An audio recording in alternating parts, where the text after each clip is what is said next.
Hello and welcome to the Live as Lions podcast, where we are in pursuit to live wild and free. In today's episode, we are talking about faith. What is faith? What does that mean to live by faith? And how does life look like for people of faith? We're going to share what we have observed, what we've experienced over the years, and how we practically use faith in our life. And today we are just going to get a little bit more open and be a little bit more wild and free about our faith and who we are. Yeah. So, we are people who we are very respectful towards all kinds of religions and beliefs. So, but we had the feeling, in order to make sense of our life and in order to reveal the full power of the stories that we share, that we experienced, we need to be a bit more open about who we are, what we believe, and how we live our lives and how we approach it due to our faith. While faith can be something that is not motivated by religious views, that's not the case for us. We are religious people, I'd say. We believe in God. We believe in a higher power. We believe that this higher power created us, guides us, and lives in a relationship with us. We also, we are believers, and we are attempting on the daily, we at least attempting, to live a bit more like Jesus. Sometimes we feel like we're totally getting the high score in doing this, and on other days we feel like we utterly fail at this whole thing. That being said, we also consider us Christians, even though that is sometimes confusing these days what that even means. Absolutely. I think it's part of why we've hesitated to kind of figure out how to explain this in a way that, makes sense to what represents authentically what we believe in. Because in this generation, when you hear the word Christian, I think you have 1,000 different ideas and theologies and perspectives of what that looks like and what that means. We are people who, I would say, if you look at our faith and how we live, are extremely, radical in that. But when you look at, how we are conservatively in our theology and our beliefs, that people might say, oh, that doesn't align with, what I perceive as a Christian. And so we always kind of feel like we're the odd ones. We will sit there and have total faith and trust in God in every area of our lives, and we live that to the fullness. And yet we are people who love rock and roll and the Black Keys and drink whiskey. On the piano, yeah, not the band. We play the Black Keys on the piano as well as the white ones. We love people of all races and cultures and sexual orientations and religions, yeah. and if you were to come to our house on a daily basis and come over for food, you would at the table at the meal, you would find people from all different parts of the world and backgrounds of life, and that's just who we are. We love the church, but church looks probably it does look different to us than to most. Yeah. And Christianity is also a very political thing these days, but at the same time we also feel like the solution is not to just say, oh, we are not Christians, or count us out of that club. It is confusing, and it is really weird, and it's sad that we even need to kind of like say these things that we're Christians, but it's confusing these days what that means, because in a way it's not that complicated to us. Just love and do your best to be kind to your neighbor, and so but and there are a lot of weirdos out there where I'm like, I don't want to be a Christian anymore. I'm not going to tell anyone what I believe because it's scary, Yeah. Anyways, we felt like, we still we can't help it. We approach our life the way we see it and do to what we believe and what we have experienced. We felt like we really need to just be more transparent about our background and what we believe and our religion and our views of the world, in order to make sense of how we approach life and to make sense of the crazy stuff we have been through. And I think for us, because when we talk about what it means to live wild and free, for us there is no way of explaining that with also giving an understanding that to live wild and free is to live in the understanding of who is your maker, how did he create you, why did he create you, and how do you live out of that.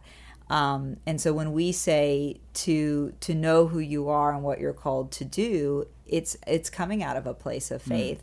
And I think a big part of how we live practically on a day-to-day basis as a family, as individuals, wild and free, has so much to do with our faith and just what does it mean to wake up every day and say, okay, God, what are we going to do? What's the adventure today? And how are you going to provide? And what's my job in this? And I think so moving forward and just kind of sharing our stories and everything, we wanted to kind of use this episode as a way to, I think, give a history of how did we come to live by faith?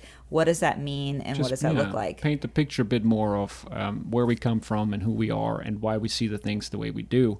If you're a listener and you're like, well, I don't have the same faith, or I'm struggling with my faith, or maybe I'm agnostic, or I'm atheist, which I don't even want to go into, okay, that's also having faith, but I don't want to judge that, I just... We're happy you're here. Yeah, I just want to be transparent because I believe us sharing this gives a better understanding and picture again of why we are the way we are and do things the way we do. Why we're such weirdos. Why we are the odd ones out. So, fun fact, we spent actually over 13 years on the mission field.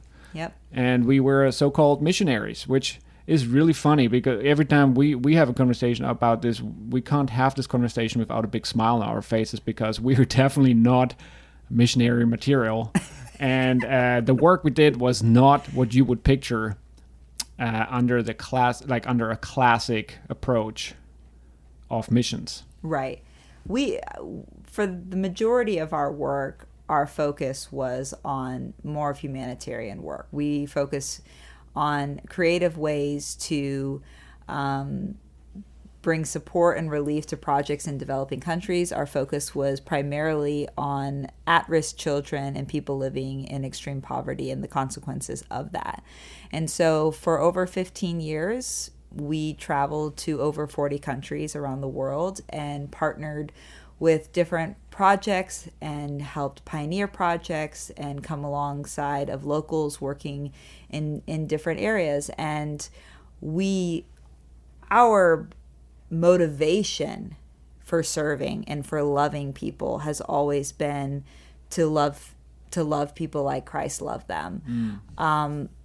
But our job was less about pounding on people's doors and telling them to turn or burn, and more about we met those guys too. We did, and bless them. Yeah. Bless them. And more about just being what we would consider the hands and feet of Jesus, just serving people. I guess I did turn from them. But I didn't burn. No. Anyways, yeah, and we did this with artists. So we worked with musicians, we worked with photographers, painters, because we always looked at a need. And honestly, the whole journey for us started being out of a stubborn attitude. Absolutely. Because we were pissed off. We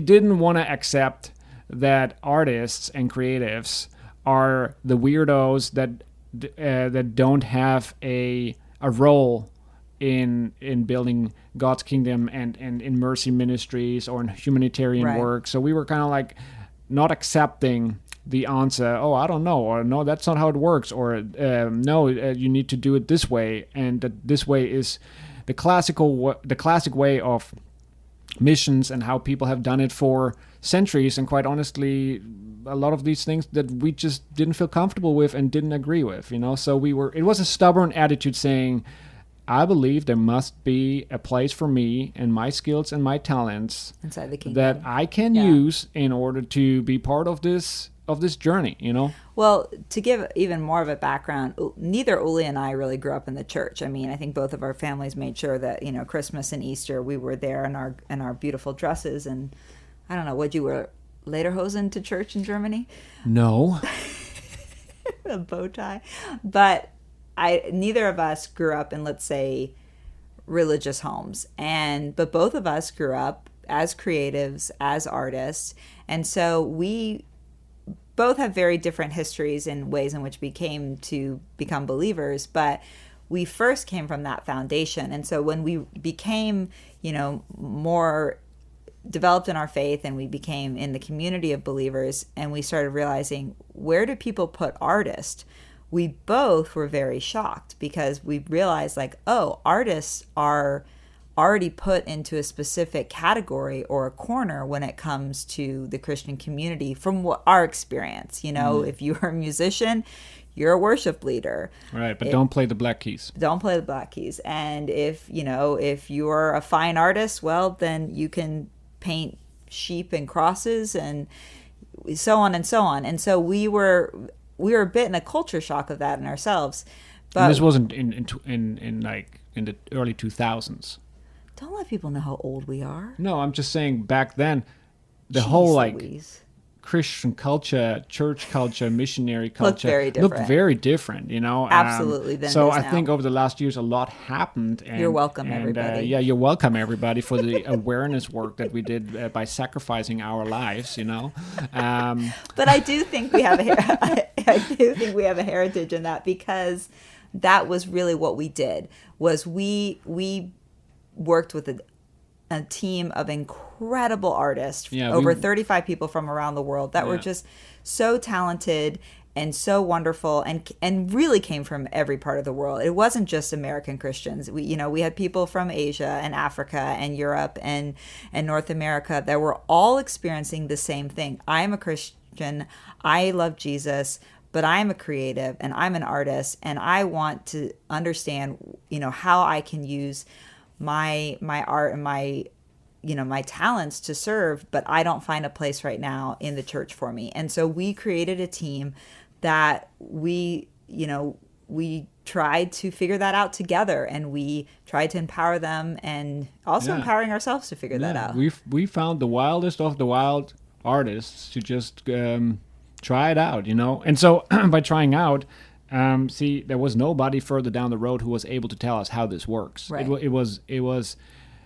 It was bloody pioneering work that was just very difficult, because there was a lot of trial and error.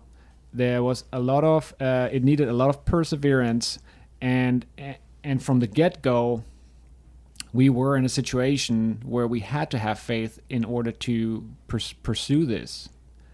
And so that's why we feel like it's a very juicy and important topic to talk about. What does it mean to be people of faith and to live practically by faith? And it's so important for us to share a little bit about what we did, because I think when people have the perspective, if you are a Christian and you think about a missionary and you think about missionaries going out onto the field, at least in the Western culture, a lot of times they are praised and they're supported by their church, and because they generally fall into a category of, this is what I'm going to go out and do, and the church says, I can understand that, I can connect to that, I can see the importance, I will support that. What we were doing was saying there is something missing in the day-to-day understanding of what a Christian looks like, and the powers and the what it is that they can do through it as the perspective of an artist. And we would like to challenge that, and we would like to change that perspective, and we would like to go out and do that.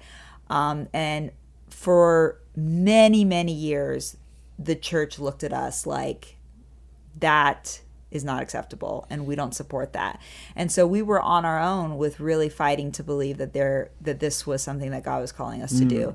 And because of that, we had to completely rely and depend on God providing for us, because we weren't getting support. That's right, yeah. And we weren't being, we didn't have mega churches behind us, NGOs behind us, organizations behind us saying, we will pay the salary. We literally went out with nothing. And I think, again, our background for us personally is not coming from, very religious Christian homes that even understood what we were doing. And so for me, I remember when I first, if you've listened to the first podcast, we talked about, how Uli and I met, which is basically there was a school in Germany that was teaching people through photography, through the arts, how to, go out onto the mission field, go out to places in Africa and Asia and Europe and all over really the world and advocate for, in our case, it was always the poorest of the poor. Right. And when getting there, we getting to the school, I would say for me and for you as well, was the first real time of having to live by faith and really and take that big leap of faith of going, okay, I say that God is a God that provides and will always take care of me, but am I actually going to live that out? And I remember that was a pivotal moment in my foundation of trusting and believing and living by faith, because I think I just turned 20 years old and I'd heard about this school in Germany. I really wanted to do it, and it was 2 weeks away. And somehow in a matter of 2 weeks, I had to completely shift my entire life. I had to get a flight. I had to get a passport, and all the equipment to go and all the money for the school to go. And I was like, how am I going to do this in 2 weeks? And there was just this big moment for me where I said, okay, God, if you want me to do this, I'm going to need you, and I'm going to need you to provide. And I remember there was kind of this rebellious spirit of like, I don't really trust that you're going to do this, so I'm going to put these really high expectations and almost like make it so that they have to be done a very specific way for me to trust that you're going to provide. So I remember saying, I need my passport. And I want a flight, and I want it to be under $500.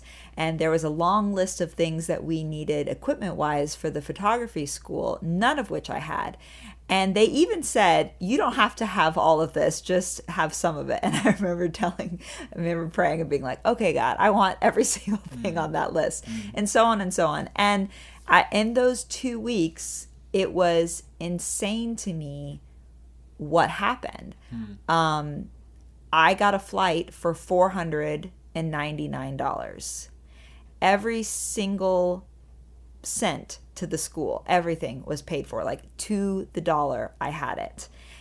And at the time, that summer before, I had a random job. I was not a photographer, but I somehow had a random job as a photographer's assistant, which is kind of what inspired the idea of going to do the school. And I told him I was going to have to leave work. I said, I'll be back in 6 months. It's been 15 years, but sorry. You should tell him. Yeah, I'm back. I'm not coming back. Sorry, babe. And I told him I was leaving, and I thought he would be so mad at me for just leaving. And then he came and he said, hey, I just really felt like I should give you some equipment for your school. I don't know if you can use any of this. And it was literally every single lens, flash, camera that was on the list of what you needed. So things fell into place. Perfectly. And that was shocking to me, because even my passport got there like 5 hours before my flight.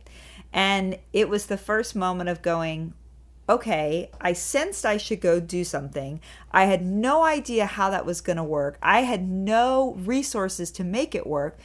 So let me ask God to partner with me. And suddenly it worked. Mm-hmm. And it was basic, but it was like the first foundation of going, God is with me in these things. Mm-hmm. And then that was like the first step of growing in my faith and learning what it means to live by faith, which would then be a catalyst for what we did for the next 15 years. Right. And I think it's also important to say here that we also believe, and that is part of our faith, that God has an active relationship with us, and he does speak. I've never heard him audibly, but we do believe that there is it's like like table tennis. You play the ball back and forth, right? And to kind of like have this conversation, and then to see what's coming back, and that might come in on different frequencies on that, in terms of like what's happening right now in my life, and this guy gives me his camera gear. Yeah. Okay, that is an answer to the conversation that I had earlier with God, or hey, this flight just popped up for $4.99. That was actually one of the criterias that I ask for, you know. Right.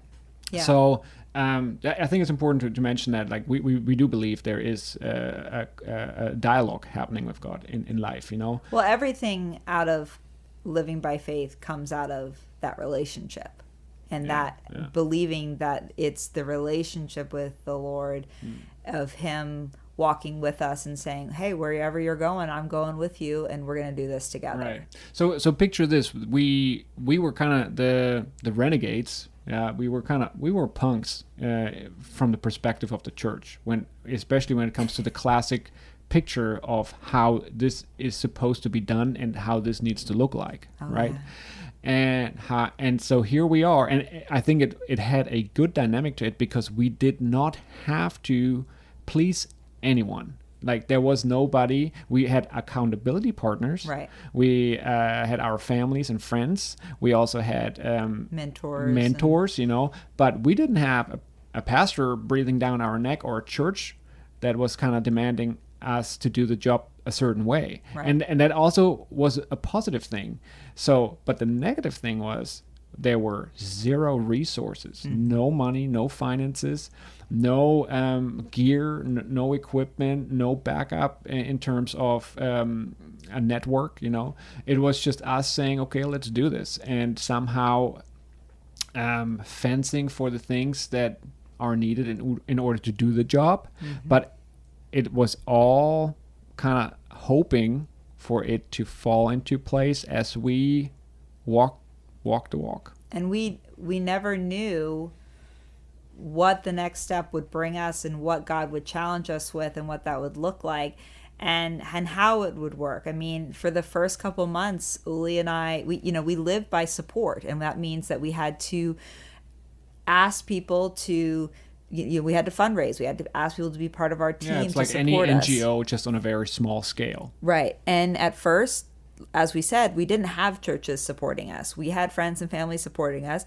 And I think for the first year, both of us had maybe $50, $100 monthly that we knew was absolutely coming in for sure.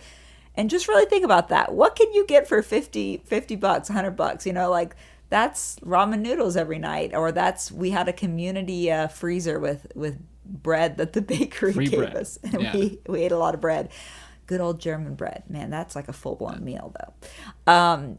And that's how we lived. And every month we trusted that God would provide our rent and our health insurance. In that time, we traveled to over 40 nations. Yeah. Doing the job that we set out to do. And so that is the crazy part. There was no paycheck. No. Yeah. There was always like, I don't know how to cover my rent this month.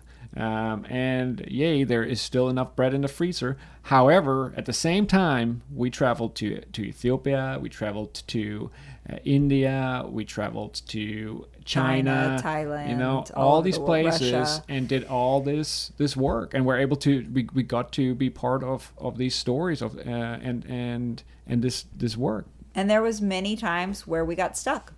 There was times where, you know, you'd pay your rent, and you'd get a flight, and you'd get to a country, and you'd go, okay, I've run out of resources. Now what, God? And I remember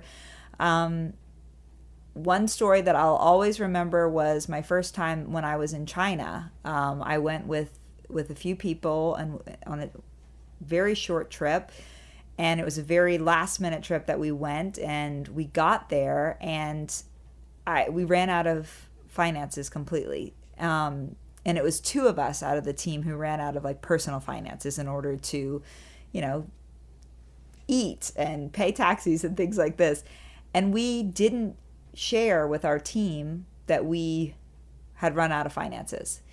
And because we were ashamed that we just didn't have anything, and that, you know, we were like, why are we in this country and we don't have money? You also coped for somebody, right? Like, you kind of jumped on that last minute because the guys who were supposed to lead this trip fell out. That's right. Yeah. It was a last minute trip, like I said. So it was kind of like, either you guys do this or this whole trip is not happening for anyone. So you jumped on that. Yeah. It was like a week before the trip, and I said I'd go, and so we went, and we didn't have enough finances. And so I think it was about a week of just going, okay, I think we literally just drank iced coffee every day because iced coffee is like 20 cents and it was amazing. The best iced coffee ever. Anyways, comes in these like little bags and they like poke. Plastic plastic bag and they like poke a straw in it and you're just like holding the bag and you're like, this is delicious. So like much. Screw packaging and advertisement if the content is amazing. You know? And that's what we survived off of for about a week.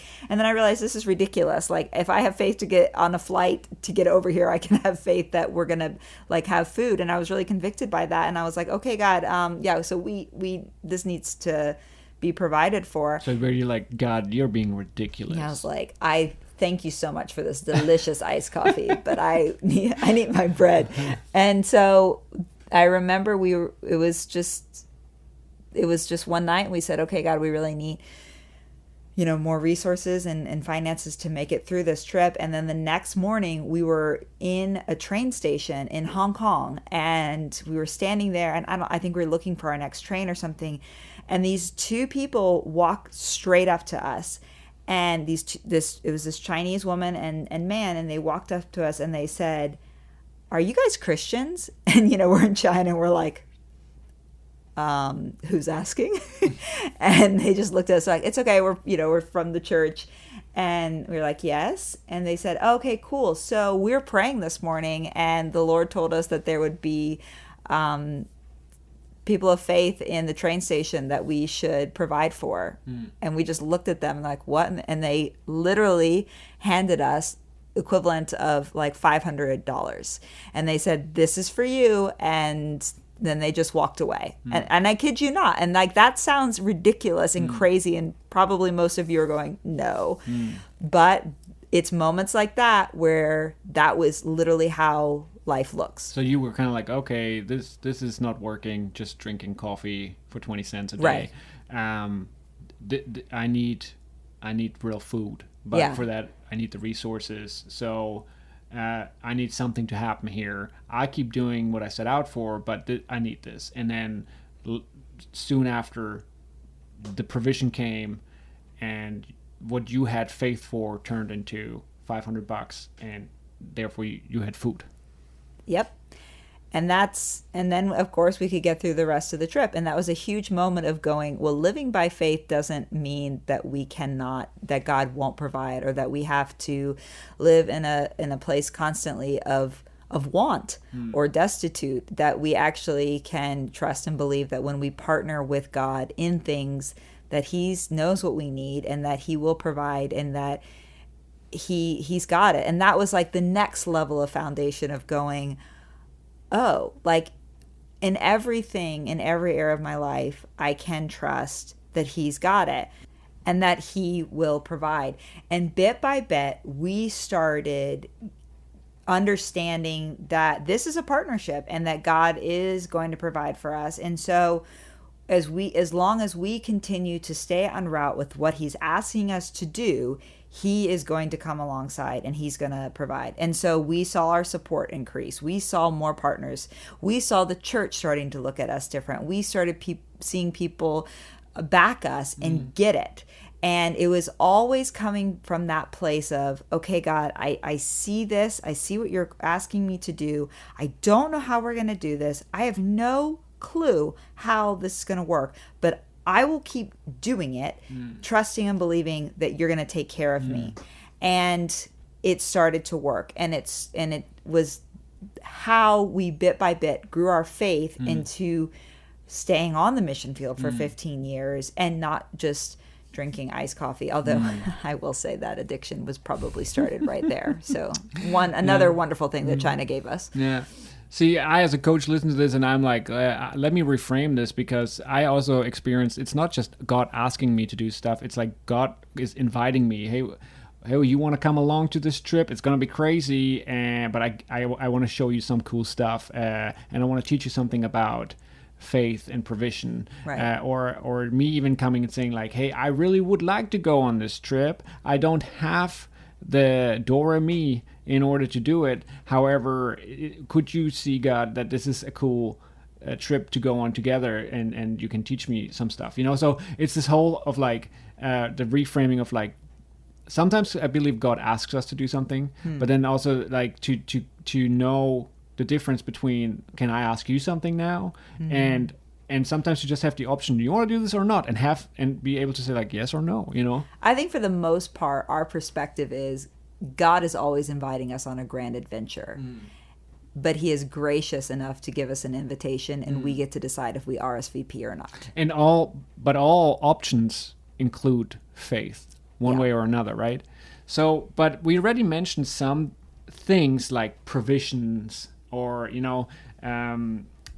faith looked like this and this through the story. So let's dip a little bit into the things we have learned and observed that are explaining faith a little bit more, or at least that make like how would you say, like how we look at faith, and okay, that makes more sense, or this is how we define faith, or this is what we know about faith, Right. and this is now how we practically actually can use faith. So let's dip a little bit more into these things that we learned and observed, that almost appear like patterns when you live by faith. So one thing that we have seen is that faith always seems to be connected to some kind of provision. Something is not there that is needed, and there's a lack of something, or there's a wish for something. There is a need, so you need some kind of provision in order to go to faith. Does it make sense? So if I have a full fridge because I went shopping yesterday, I know tomorrow morning I will wake up and there is food. I don't need to have faith for that. I provide it by going shopping, right?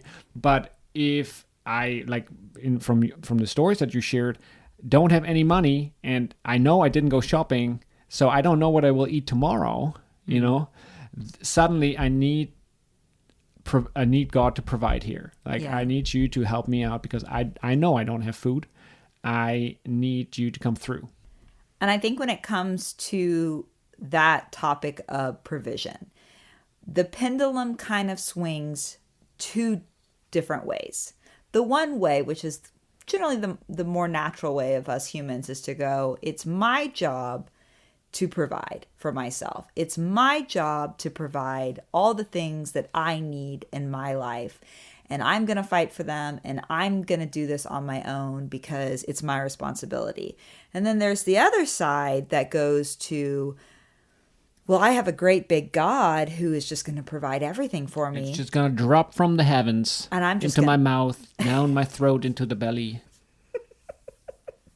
And everything is just going to come very easily for me. And I think that little story of us being in Hong Kong and being scared to say we need something, but also too proud to say we need something, kind of was for me as young in my faith, with going, that was the first moment where I realized what it means to get kind of in the middle of that pendulum, to not believe that in all areas of my life, like, I'm independent and I can do everything by myself and provide everything for myself and I'm good, but also saying I'm not completely dependent. Like, I don't have any resources or wisdom or motivation to do anything. And so what we have learned on our journey is this concept that we call the 50-50, 100-100.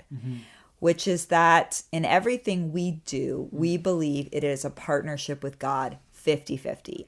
I'm in this if you're in this, and you're in this if I'm in this. We 50-50 are partners in this together, and we both give 100%.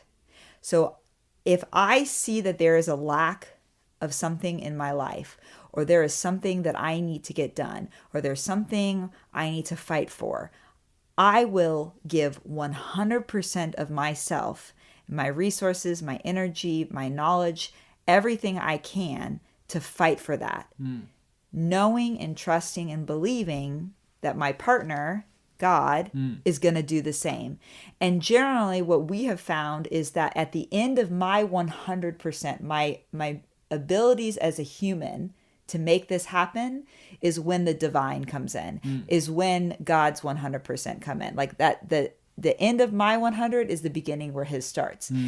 But I've also seen in my life of like, I gave 20% and I think God gave 20% there. I gave maybe 75% to that, and I think God gave 75%. Like an equal partnership, like, yeah. And I think Are we lifting this together, or am I doing this for you? Yeah, okay. And because the reality is like, if you believe that God is mighty and he is who he says he is, then he can snap his finger and get anything done. So why doesn't he do it? Because he wants to do it with you. And it always comes back to the relationship. He wants at the end of that fight, at the end of that marathon, when we cross the finish line, we're doing it holding hands together. And he goes, what an incredible adventure we just went on. We did that together. And I am a person who has a tendency of being like, okay, I got the assignment. I'm going to run off and do it on my own. Right. And generally going, oh, right, I need to bring it back here and we need to do it together. And then other times of like the self-pity comes in and I'm like, oh, can you just do it for me? Can you just do it for me? I'm so exhausted. Yeah, you I know? don't want to do this. Yeah. Exactly. And so I think it's really bringing that 50-50, 100-100. 50-50, 100-100. And there's a wonderful song that you wrote called Stardust, and there's a line in it that you wrote that I just absolutely love that says, it's useless to steer a ship that's not moving at all. Right. And that for me is faith. If you're not moving, God's not moving. Which is so that's the other interesting thing we observed. Faith is always connected to movement. Yep. And nothing, like, it's almost like use your brains and use the resources that you have. You do the things you can do and still have faith that when you hit your limits, that's when God kicks in. Exactly. So that's a 50-50, 100-100. If you only give 50%, you might only, from your partner, God, get 50%, the other 50. If you give everything you can do, then expect that God can do the rest. And then there are all these sayings, like pray as it all depends on God and act like it all depends on you. And it goes a little bit in that direction. But we observed movement is a big factor. Like I could spend all day thinking about my issues or what I need, and I could talk about the provisions and sketch it out and create a strategy and logically explain why and how, but it kind of gets real when I take the first step, and when movement enters the pursuit of faith, right? Absolutely. If we're not moving, then, we're like a stubborn ox that God can't move us at all. And I think we talk a lot about, and this comes back to kind of those foundational stories of just the early years of living by faith and trusting and believing, and really kind of creating a new DNA of how we think and perceive faith and living. It is a lot we say is it's kind of like muscle, like building muscle. Like people are not born as bodybuilders. Pump you up.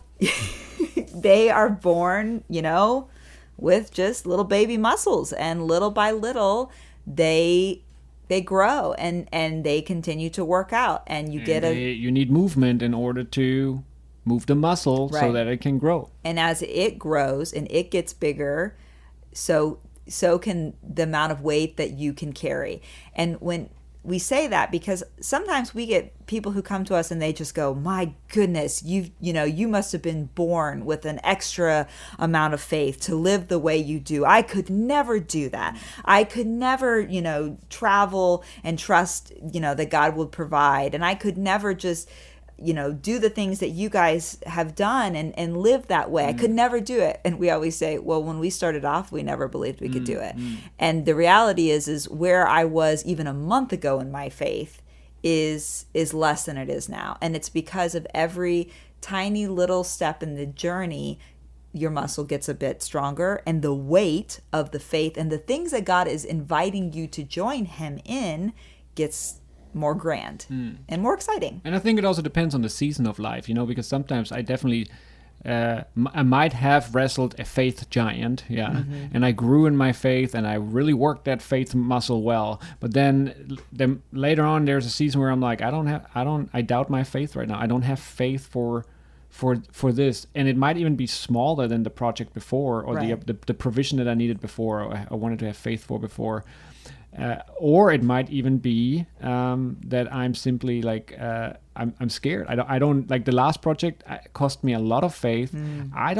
I'm intimidated by something that would require even more, you know. I'm exhausted. So yeah, I'm exhausted. Or I'm simply afraid, you know. And you said that thing like another factor was trust, you know, kind of like, well, I trust that when I take the first step, there's actually something to step on, you know, because another ingredient that we observed being part of the faith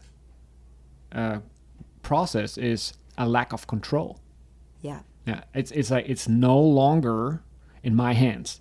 If I can logically explain what needs to be done and I can carry it out myself, I don't need to have faith.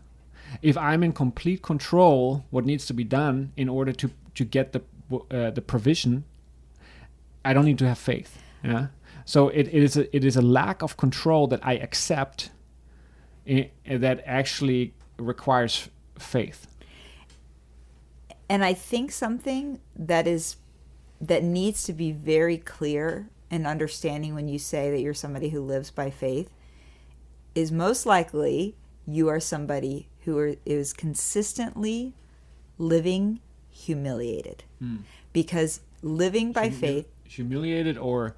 You are being humiliated because you are constantly living in a place that does not necessarily make sense to the people around you, and that you look like a fool.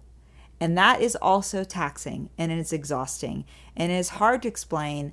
Yes, I will say yes to that thing and that, you know, huge financial burden or that huge, big endeavor, but I have no idea how it's going to happen. And you're trying to explain to the people around you, oh, this is going to happen, and I trust it's going to happen, but it will not make sense to you. Right.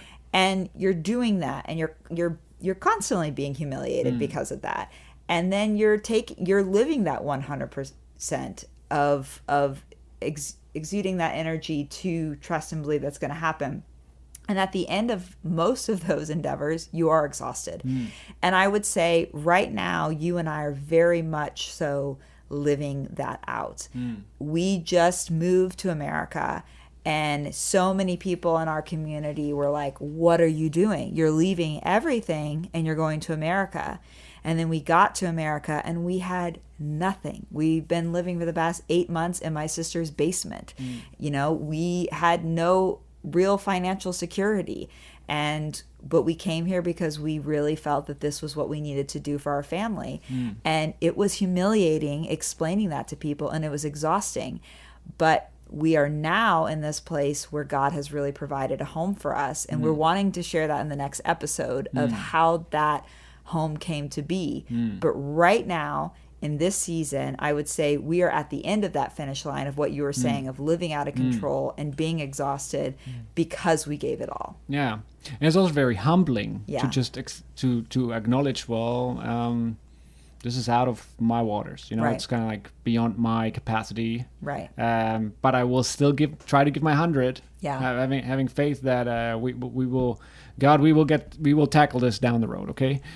So an interesting question that rose out of this, you know, the comparison with the muscle. So muscle grows when there is movement, and it starts small, but then through the training it grows, and you can lift heavier weights, and therefore it's again like faith. If you have faith for the little things, you actually can grow to have faith for the bigger things. And that rose the question for us: if we feel stuck or stagnant in life, an area in our life where we feel like we're not moving forward, there's no movement, in what area requires more faith, or in which area do we not have faith due to feeling stuck? If, you know, does that make sense? If faith is coming with movement and I feel stuck, and so where do I need to have more faith? In which area of life in order to venture onward, you know? And at the same time, if you feel like I want to have more faith, right, you know, then the question would be, well, where do you need to give up control then? You know, it's all this. So these are all these almost like variables in this equation of faith. You know, control and movement.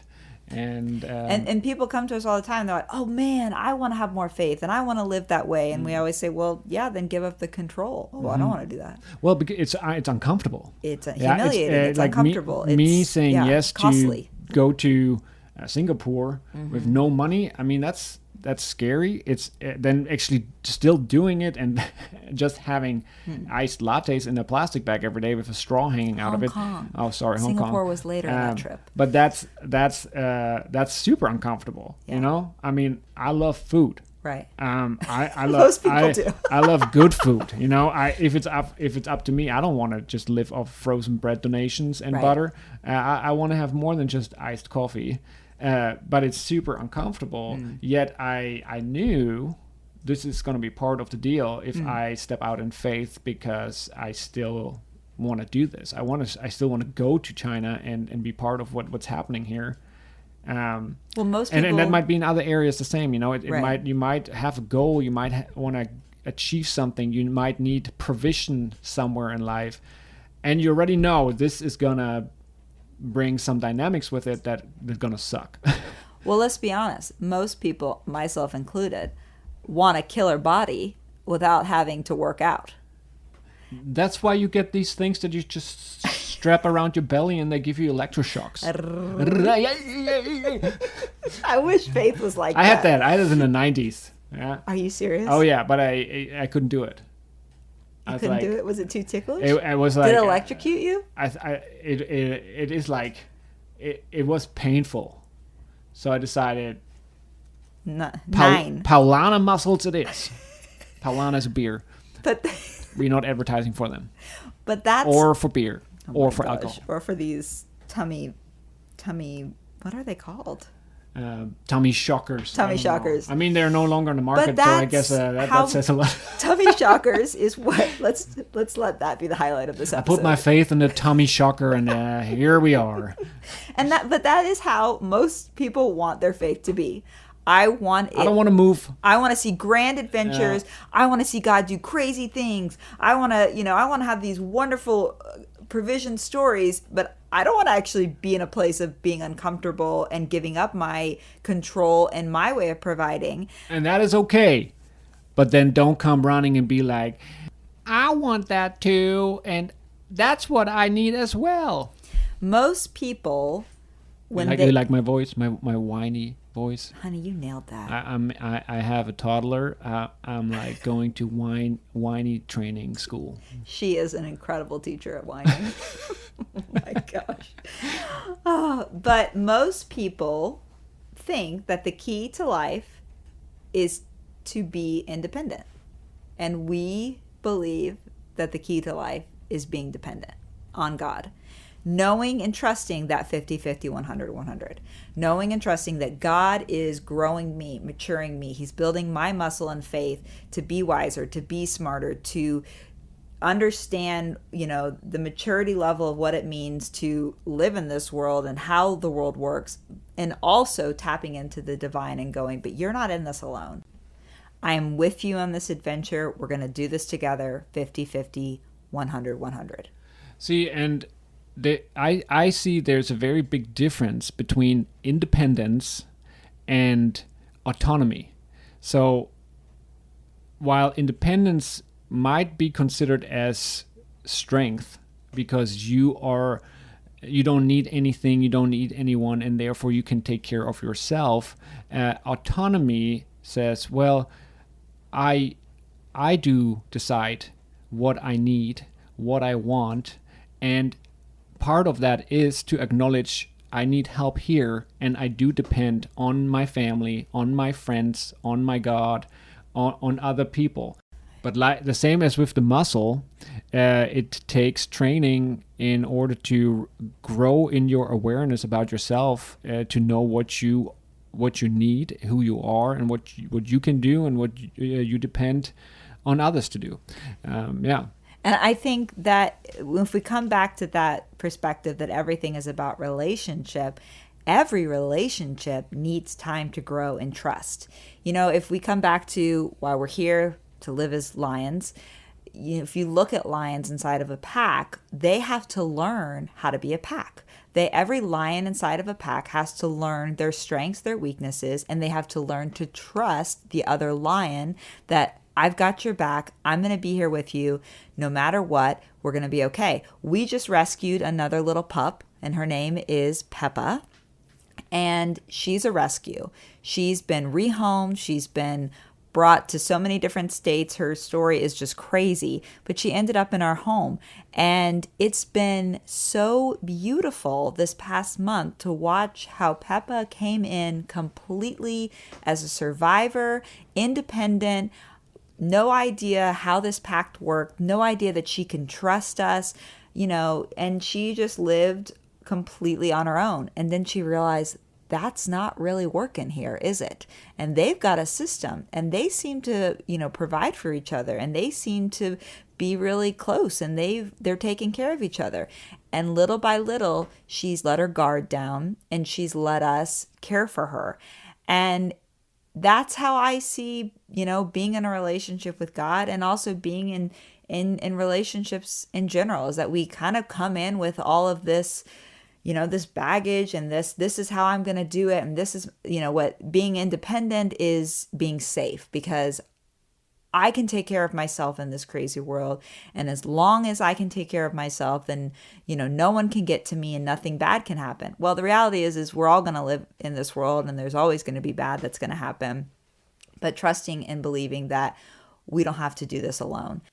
Yeah, that reminds me of a line from one of our songs that we're going to play for you at the end of this podcast. But it says, "Oh, you dear dependency, now I can so clearly see, depending on what is greater than me makes me free." So as we wrap this up, we want to thank you guys for allowing us the platform to just share our journey of what faith looks like for us. It probably looks very different for many different people, many of our listeners here today, and we love that. We welcome conversations. We welcome different perspectives. We are all on this journey to learning what it means to individually live wild and free. And so as you explore your faith, as you wrestle with it, you question it, our hopes for you is that it leads you more on adventure to live wild and free and to live more as lions. So we're going to close this episode off with a song called Stardust, which is all about that. Bye, lions, live wild and free.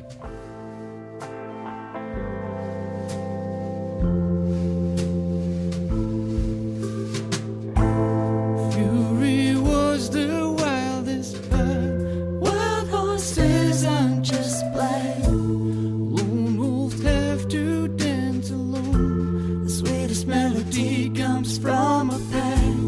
Water going ankle-knee wasted is me all the comfort I seek. Diving in from head to feet is me all the faith that I need.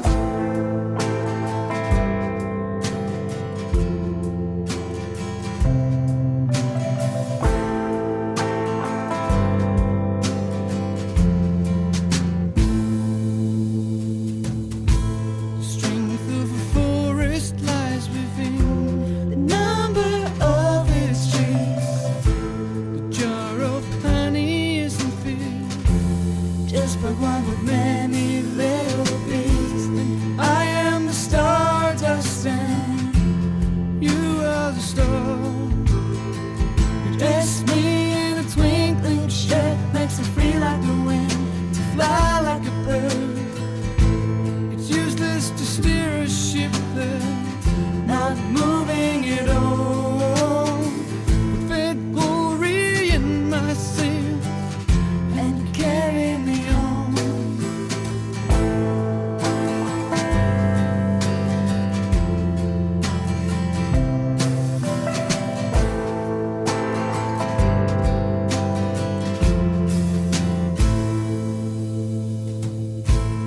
Thunder comes best with lightning, rumbling loud, bright, frightening. Rain sewn together, riding